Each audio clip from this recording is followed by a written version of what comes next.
What is going on, guys? It is Wrestlelamia here, back with some more news. Join us now as we look at the wildest news stories and rumors you need to know, including WWE's major plans for the Royal Rumble, the inspiration behind The Fiend and Alexa Bliss, Tazz mocks Triple H, and much more. Be sure to subscribe and hit that notification bell for daily wrestling videos and follow us on Facebook for exclusive lists.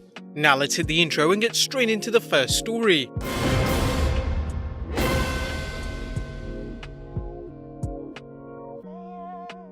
Now, our first story looks at WWE planning something different for the Royal Rumble. The new normal is anything but normal, something wrestling fans have seen with the WWE running events with a virtual audience while it works to get fans back in the arenas. While they've kept running shows under these unusual circumstances, WrestleVotes is reporting that the WWE is working hard to ensure that next year's Royal Rumble is extra special. He tweeted, "Regardless of the next location for the Thunderdome, it is expected to last into February. However, WWE is working on something different for the Royal Rumble event. They want fans, even if it's just for that one show. The WWE has played with the idea of bringing in fans before, but has yet to succeed. AEW has brought in a limited number of fans at Daily's Place for its shows, and the NFL allows fans depending on their state's coronavirus restrictions and team owners' preferences. You may recall the Florida governor authorized full capacity seating, which could open the door for the WWE if it's willing to take the chance of a capacity crowd. While having fans present would be a great addition, the WWE should focus on its in-ring product and work with the situation it is currently forced to deal with, as there are far too many variables happening right now to say what the situation will be like in January." Next up, Drew McIntyre wants to go to NXT UK. Former WWE champion Drew McIntyre is now in a position where he can ask favors of the WWE, whether it's opponents or where he'll wrestle. During an appearance on the In The Click podcast, McIntyre talked up where he'd like to wrestle someday. "I've said in a few interviews that I bother Triple H every so often to let me go back to NXT UK and do something with him, because I came up in the UK wrestling when there was no UK wrestling scene. I used to travel 12 hours just to learn to wrestle." Like many wrestlers, Drew McIntyre hasn't forgotten his wrestling roots, so it's no surprise he's interested in working in the UK for NXT. Even a short 1-month run would be a good way to shake things up and possibly build up NXT UK's audience. Would you guys like to see McIntyre wrestle some matches in NXT UK? And if he did, would you be interested in watching it? If you don't watch it already, let us know in the comments down below. Next up, The Fiend and Alexa Bliss's fictional inspirations.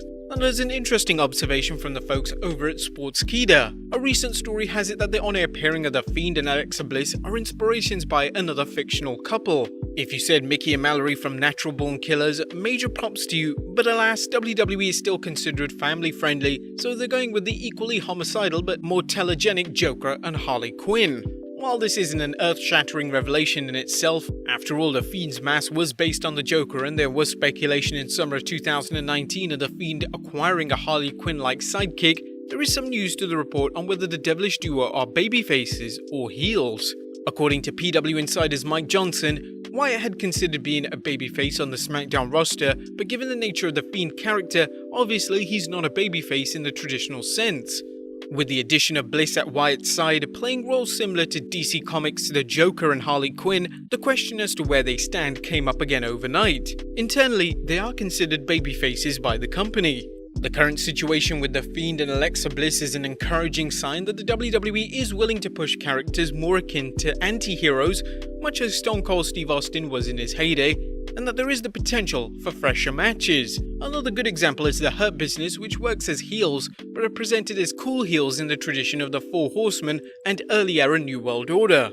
Next up, Raw's record low rating. Now, whenever fans see that Raw has scored a record rating, they usually cringe, knowing that it's going to be a record low rating. Unfortunately, this time is no different, as the 2nd November Raw scored its lowest rating ever for the third hour. According to Ringside News, the third hour of this week's show brought a dismal 1.455 million viewers. Compare this to the previous low of the 27th April 2020, when the Red Brand's third hour scored a total of 1.539 million viewers.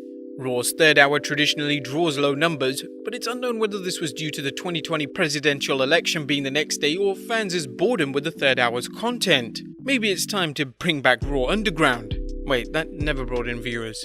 Next up, Tazz's not-so-subtle jab at Triple H on AEW Dark. The The war of words between AEW and WWE continues, this time with AEW Dark announcer Tazz taking a not-so-subtle shot at Triple H. Tazz and Excalibur were calling matches between Frankie Kazarian and a wrestler named Ryzen, and the former ECW World Champion commented, "You know what his first name should be?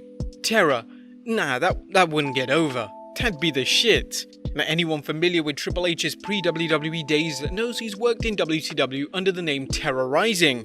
You may recall Tazz criticized the WWE's coronavirus precautionary policy earlier this year by noting AEW doesn't run a sloppy shop, a comment which came back to bite him when AEW had a minor number of cases. Next up, WWE's long-term plans for Lana.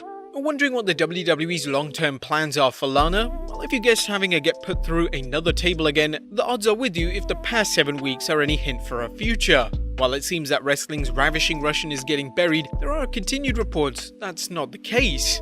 During a Raw recap on the Wrestling Observer Radio, Dave Meltzer commented that he thought Lana was a heel, but he was told by sources backstage that she's a face, and that in their minds is a big push.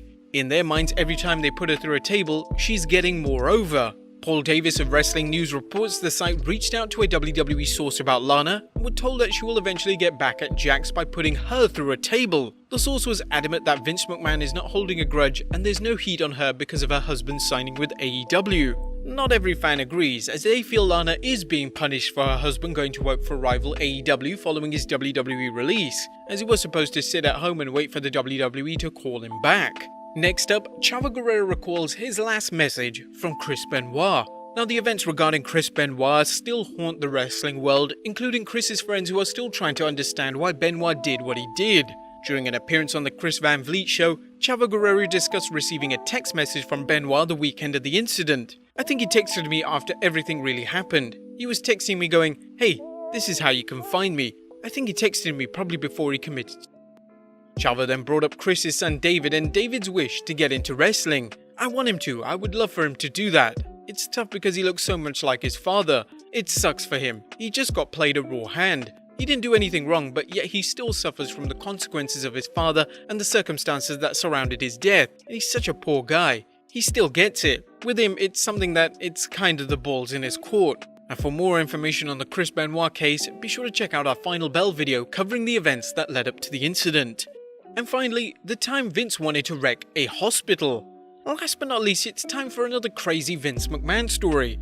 Former WWE writer John Reinman shared the following on Reddit, saying, "We had an idea where someone was going to attack somebody in a hospital, and then I had an idea for it that Vince liked, and Heyman had a bunch of ideas Vince liked. So Vince thinks about it and says, 'We're really gonna fuck up this hospital. How much would it cost to rebuild?' He stops, thinks a second, then says, matter-of-factly, I might have to donate a wing to a hospital. How much does that cost?" So a writer's assistant started looking up how much it cost to donate a wing to a hospital. Then later in the meeting, another idea came up that nixed the hospital idea, and Vince said, "Which one is the one without buying the hospital wing? Do that." Then he stopped and said, "I should donate a wing somewhere though." And it got quiet while he thought. He then took out his pencil and I saw him write, "Hospital." Now, we never get tired of crazy Vince McMahon stories, and we know our viewers don't either. What do you think of this latest Vinnie Mac legend? Let us know in the comments down below, subscribe if you haven't already, follow us on Instagram and Facebook for exclusive lists, and I'll see you next time with some more